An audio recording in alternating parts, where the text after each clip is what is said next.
ملتان سے بلوچوں کی 500 لاشیں جو نامعلوم اور لاوارث قرار دی گئی تھی وہ کبھی کسی میڈیا میں نہیں آئے. آئے روز اپنے پیاروں کی لاشوں کو دفن کرتے جائیں. اب ہمارے پاس صرف 2 ہی راستے بچے ہیں. صحیح ہے کہ بلوچوں کا قتل جائز ہے.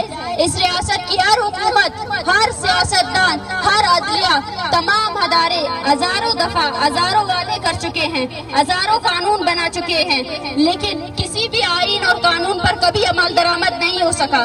اور تمام آئین اور قانون بلوچ نسل کشی پر بے بسی کا اختیار کر چکے ہیں. کیونکہ بلوچ انسان نہیں ہے. بلوچ اس ریاست میں ایک غلام کی حیثیت رکھتے ہیں.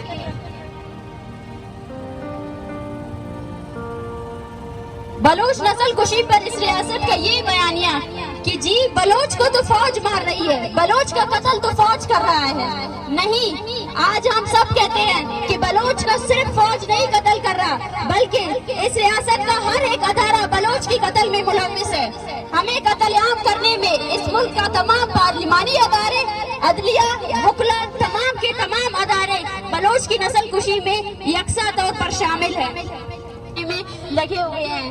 اس ریاست کی تمام ریسرچ اکیڈمیز اس بات کو بارہا کہہ چکے ہیں کہ بلوچوں پر جو نسل کشی کی جا رہی ہے اس کی وجہ فوج پر بڑے بڑے حملے ہیں. جی پہلے تو بلوچوں کی لاشیں یہاں بلوچستان میں دشت اور ویرانوں میں پھینکی جاتی تھی.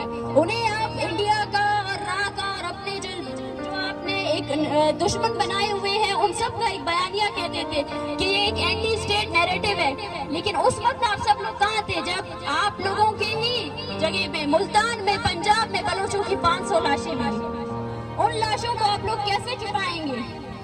افسوس کا مقام ہے کہ جو پنجاب کا میڈیا یا جو پاکستان کا میڈیا کسی گٹر میں اگر کوئی کتا بھی گر جائے تو اس کو ہیڈ لائن بنا دیتی ہے، لیکن ملتان سے بلوچوں کی 500 لاشیں جو نامعلوم اور لاوارث قرار دی گئی تھی وہ کبھی کسی میڈیا میں نہیں آئے.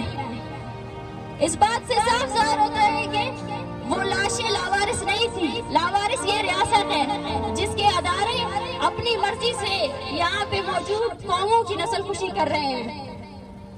بلوچ قوم اب یہ ہم پر منحصر ہے کہ ہم اپنی زندگی کو کیسی زندگی کا خطاب کریں. ہم آئے روز اپنے پیاروں کی لاشوں کو دفن کرتے جائیں. اب ہمارے پاس صرف 2 ہی راستے بچے ہیں کہ خاموشی سے جانوروں کی طرح بیٹھ کر 500 کی تعداد میں، ہزاروں کی تعداد میں ان لاشوں کو لے اور لاوارث قرار دے کر دفنا دیں، یا پھر اس میدان میں اترے اور اپنے کل کا خطاب خود کرے اور ان لوگوں کو نیست و نابود کر دے جنہوں نے ہم سے ہماری زندگی جینے کا حق چھین لیا ہے. شکریہ. مزید دلچسپ معلومات اور خبروں سے آگاہ ہونے کے لیے Gadroshia point Facebook page, Instagram, Twitter کو فالو اور یوٹیوب چینل کو سبسکرائب کریں. بیل آئیکن بٹن دبانا نہ بھولیں تاکہ مکران سمیت بلوچستان کی خبروں سے جڑے رہیں.